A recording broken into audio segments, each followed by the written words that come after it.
नमस्कार, मी आशा. आपण पाहत आहात डिस्कवरी न्यूज. डिस्कवरी न्यूजच्या बुलेटिनमध्ये आपलं स्वागत आहे. पाहूया शहरातील काही ठळक घडामोडी.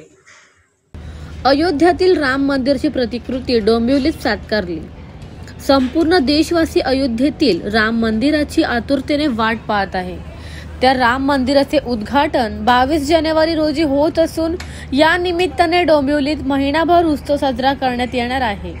डोंबिवली जिमखान्याच्या मैदानात 25x50 ते भव्य श्रीराम मंदिर उभारण्यात आले असून या मंदिरात आज श्रीरामाच्या प्रतिमेचे पूजन करत या महिनाभराच्या कार्यक्रमाचे उद्घाटन सार्वजनिक बांधकाम मंत्री रवींद्र चव्हाण यांच्या हस्ते करण्यात आलं. या निमित्ताने डोंबिवलीतील सर्व सांस्कृतिक संस्थांनी एकत्र येत श्रीरामवर आधारित गीत तयार केले असून हे गीत आज या प्रसंगी लॉन्च करण्यात आलं.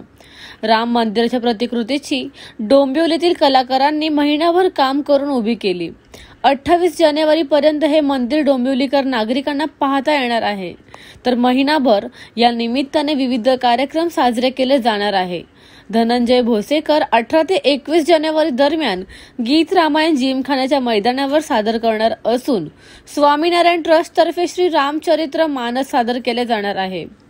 रामाची यथोगाथा पुढच्या पिढीपर्यंत पोहोचण्यासाठी या विशेष कार्यक्रमाचे आयोजन करण्यात आलं.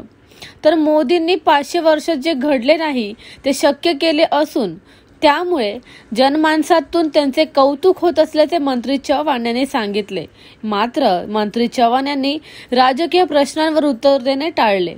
The bureau report, discovery TV news. आपण सर्वांना माहीत आहे की आदरणीय पंतप्रधान नरेंद्र मोदींच्या नेतृत्वामध्ये अयोध्यामध्ये भव्य असं श्रीरामाचं मंदिर 22 जानेवारीला हे त्या ठिकाणी उभं राहणार आहे. रामलल्ला तिथे प्रत्यक्षपणे तिथे आपल्याला सर्वांना लक्षात येत आहे की 22 जानेवारी हा संपूर्ण देशासाठी फार आनंदाचा असा क्षण आहे.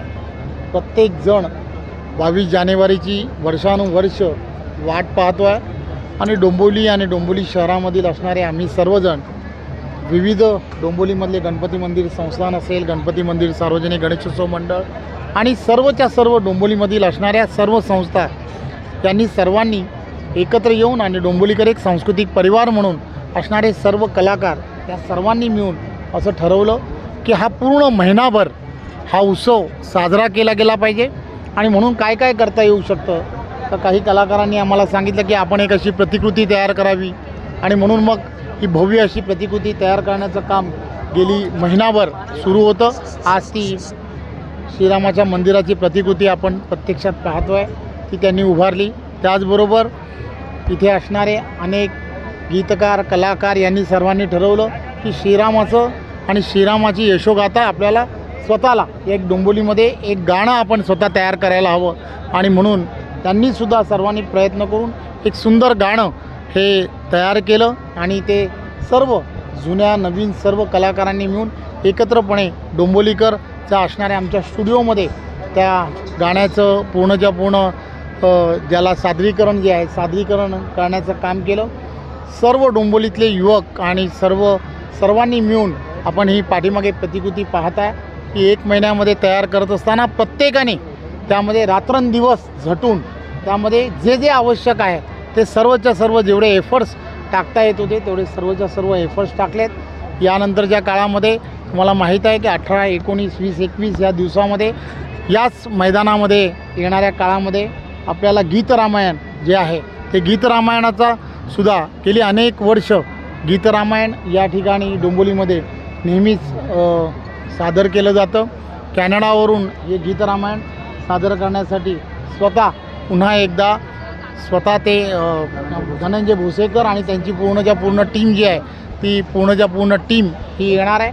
आणि स्वामीनारायण ट्रस्ट आणि सर्व हिंदू विविध संस्था या 22 तारखेपासून 28 तारखेपर्यंत संपूर्ण श्रीरामाचं असणारं चरित्र जे आहे वेगवेगळ्या दिवशी याच मैदानावरती कसं अवतरता येईल त्या दृष्टिकोनातला एक वेगळा कार्यक्रमसुद्धा असा पूर्णच्या पूर्ण महिनाभर हा कार्यक्रम या संपूर्ण मैदानामध्ये श्रीरामाचं यशोगाथा संपूर्ण समाजामध्ये नवीन पिढीपर्यंत गेली पाहिजे यासाठी कार्यक्रम होणार आहे. तर या होत्या डिस्कवर टीव्ही न्यूज. तुम्हाला आमच्याशी संपर्क साधायचा असल्यास स्क्रीनवर दिलेल्या क्रमांकाशी संपर्क साधू शकतात.